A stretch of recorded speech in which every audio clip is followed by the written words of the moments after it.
What's up, everybody? Welcome back to Play by Play with Jay. I'm your host, Jordan, aka Jay, and thank you for tuning in to episode 11. So this episode, I feel like, and you guys obviously wouldn't know, but there are a lot of times where I'm like starting an episode and I'm like, all right, this is gonna be a quick one, and then I get to the end of the recording and it's like 50 minutes long that I have to trim down. And I end up cutting out that initial part where I was like, it's gonna be quick, because it never is quick. Today's episode, I'm anticipating it to be really quick because the only thing really on my mind is the NBA Finals.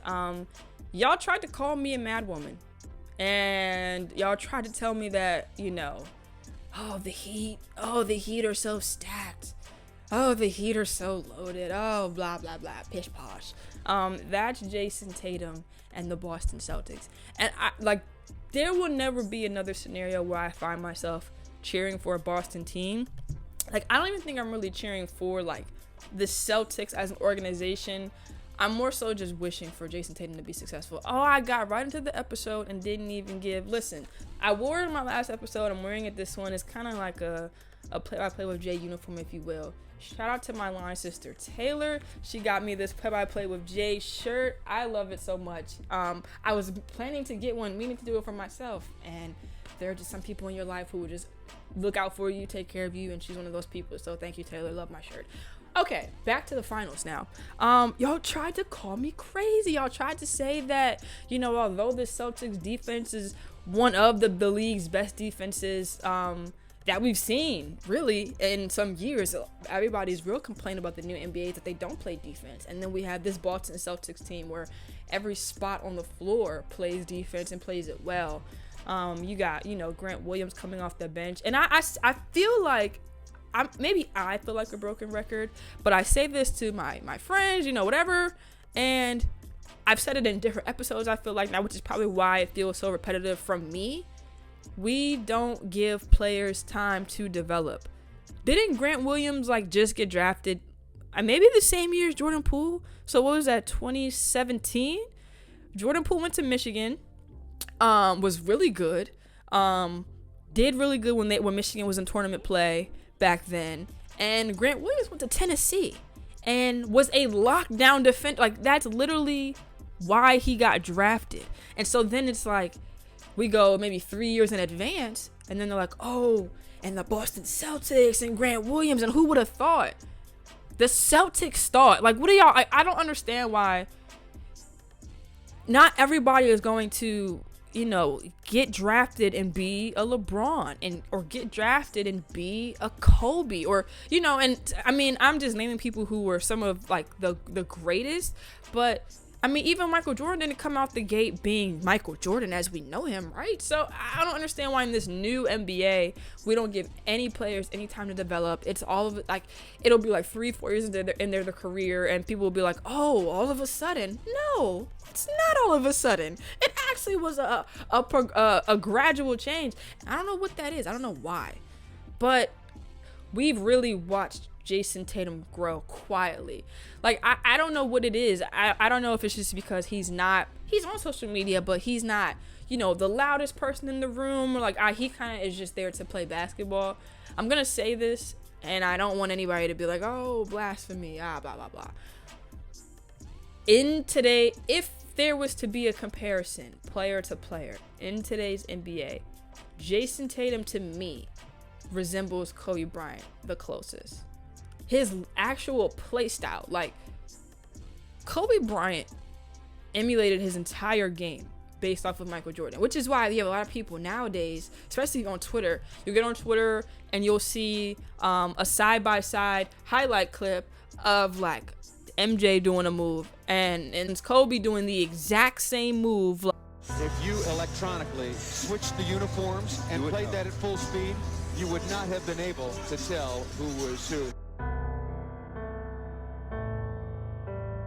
Michael looks over at us and said, he can't guard me. Kobe looks over at Doug Collins and said, this guy cannot guard me. This man, when you think about Michael Jordan, the closest to get to Michael has been Kobe Bryant.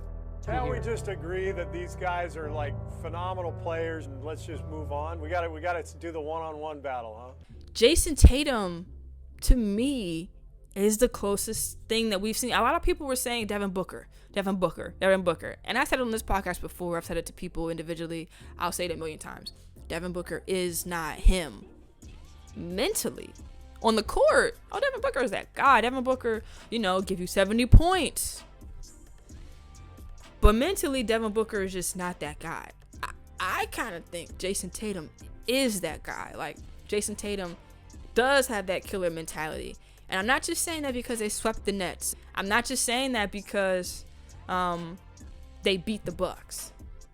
I'm not just saying that because they beat the Heat.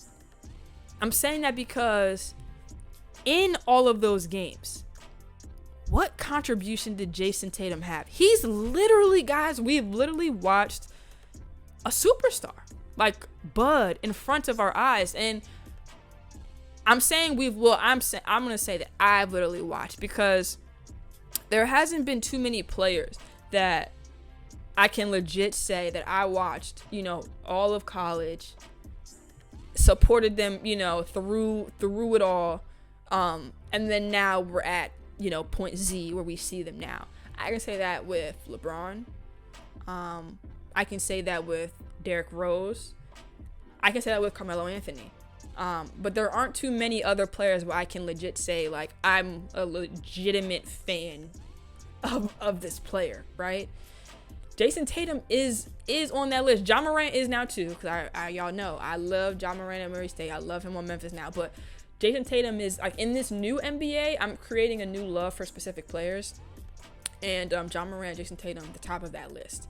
I just really love Jayson Tatum. I really, really do. I love his game. It's literally like, I'm not trying to really gas him up, but it's facts. It's smooth as silk, His passing, I've seen it in the playoffs, at least in the specifically the Heat series. His passing, increasingly better. I love the Celtics in transition. Let me, and I'll make this make sense. I really love, which I don't know if it's a selfish thing, but, like, I really love when I see teams play basketball the way that I like playing basketball. Not that basketball can't be played in different ways, but, like, you relate to the game more. Like, you're like, oh, I remember when I used to do that. I remember when my team used to do that, or I love playing the game like this, or I hate playing, smash mouth basketball, whatever, because I'm this itty bitty. I don't like being in the paint, stuff like that. But I like quick transition. When I'm used to be one of the quickest people on the floor, I would get back and play defense. So I love this Boston Celtics team because they play basketball the way that I like playing basketball. And I don't know, I think that they really work as a team.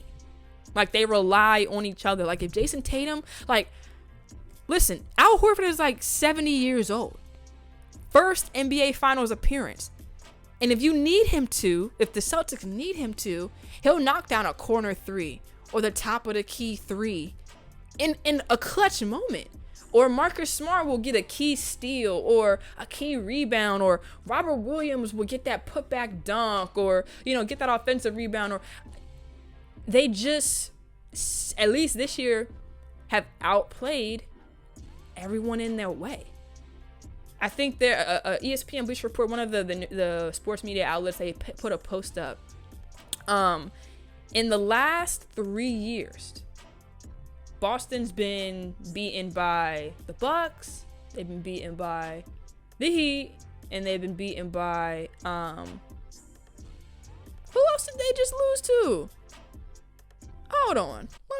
Let's take a second. Go back to it. Oh, and the Nets. I'm like, I went in opposite order though. Yeah. Nets, Bucks, Heat. That's who they beat. I love it. I love the revenge tour. I love, literally going back and beating every single team. And not that they planned for it to be like that. I love that that's how it worked out for them. But that's kind of tough. Like, every team that beat you, we came back and beat. And if I'm correct, besides the Heat adding Kyle Lowry, I want to say that each of those rosters were the exact same. And I don't know if the Kyle Lowry Miami Heat edition was enough to say that this Heat team now was astronomically better than the Heat team that beat Boston 2 years ago. But it's still an interesting fact to see. Now comes the finals. My pick for the finals, I'm picking Celtics in 7. You need to leave. I'm picking Celtics in 7. This is going to be a very, very, very good series. A lot of people are saying Warriors in 5, Warriors in 6, and that might be true. But I'm going to sit here now, and this so game 1 of the finals, when this comes out, we'll know who won game 1. But I'm giving my prediction right now, and then we can go back and say, okay, she was right, she was wrong. Okay, I'm saying the Celtics are going to lose game 1. Is game 1 in San Francisco, or is it in Boston? Let's check really quick. It's in San Francisco. So yeah, they're going to lose game 1. Then the Celtics are going to win game 2, make it 1-1. Then the Celtics are going to win game 3, which is their first game in Boston. Then they're going to lose game 4. So it's going to be a 2-2 series by the time they're going back to San Francisco. Game 5, if it's 2-2, game 5 is going to go to the Warriors in San Francisco. Game 6 is going to go to Boston. They're going to steal it. It's going to be a close one, maybe even an overtime win. Game 6 in Boston, and then Game 7 in San Francisco. Another close game. Celtics are going to win. Jayson Tatum, Finals MVP. That's exactly how it's going to go. And don't say, oh, Jordan, you're going to be wrong. Jordan was right about them playing the Nets. Not the sweep. I didn't see the sweep coming. I can admit that. But I said they were going to win the series. Jordan was right about that series. Jordan told y'all she likes Giannis, but the Bucks were not going to do it. The Bucks, defending champs, the Bucks. No. Fear the deer, I think not. They were roadkill in this instance. And then the Heat blew that flame right out. And might I just say, I don't know if there is someone to blame, who's to blame. We do it for all the other teams when they fall short. The last 3 years, the Heat have 2020, they lost in the finals to LeBron. And I mean, that's LeBron and a healthy AD. What can you do? Whatever. 2021, they lose again. And now 2022, we can't get back to the finals. They asked Kyle Lowry if it was a waste of a year. I think for them it was a waste of a year because for the last they've had a window, a finals window. Shoot, they made a finals appearance and couldn't get it done. But I don't know, and I'm not a Jimmy Butler hater. I don't not want him to get a ring, but he's not one of the players that I'm pressed, like super duper pressed to get a ring right now. Like if there's any player in the NBA right now who I want to get a ring who doesn't have one, the answer is quick. It's easy. Well, it's a two-part answer. The first answer is Carmelo Anthony. I feel like I want Carmelo to have a ring so bad. The second answer is probably Derrick Rose. I'm still triggered by the fact that LeBron could have gone to Chicago, a LeBron, Carmelo, D Rose in Chicago. In which case, I would have probably been the happiest that I've ever been, and they let me down. But that's okay. That's okay. LeBron has rings from that little trio of my favorite players. So yeah, Melo and D Rose are on that list.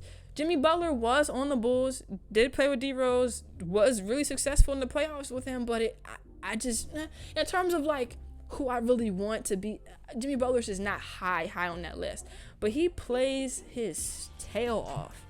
Do we think that he's gonna be somewhere else soon? I don't know.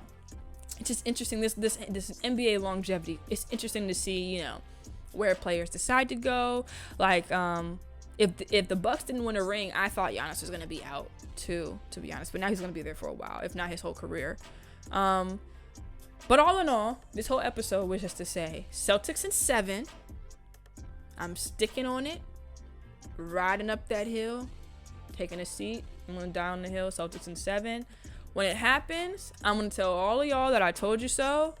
And this is just going to start the foundation, I think, for Jayson Tatum's legacy. I hope that if they lose, people don't come at their necks too much. Because they are playing the Warriors.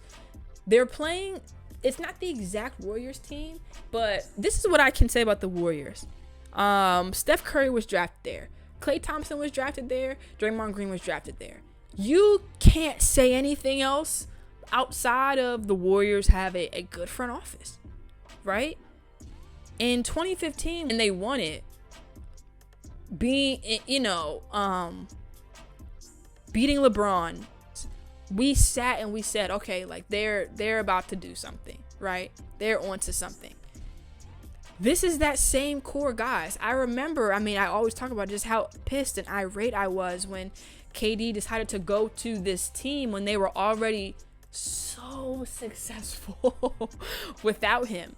Like, I feel like that was a slight on KD and his career and his ability, and that was a slight on the Warriors because they didn't need him. They had done it without him. Like, we saw it. They did it, Now we're back to the three, the core guys that were drafted there with their surrounding pieces.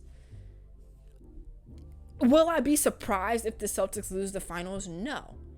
I think that what I was surprised about was to see that the Celtics are actually not considered the underdog. I think I saw something where like this, that people are predicting like an 84% chance the Celtics win, which I thought would be in complete reverse. I thought people would be saying the Warriors would sweep them, or at least 5, like a gentleman's sweep. But I think people are really just buying into this Celtics team, as am I. Hopefully we're not let down. I'm excited for this finals. Really, I am. I love the way the Warriors play basketball too.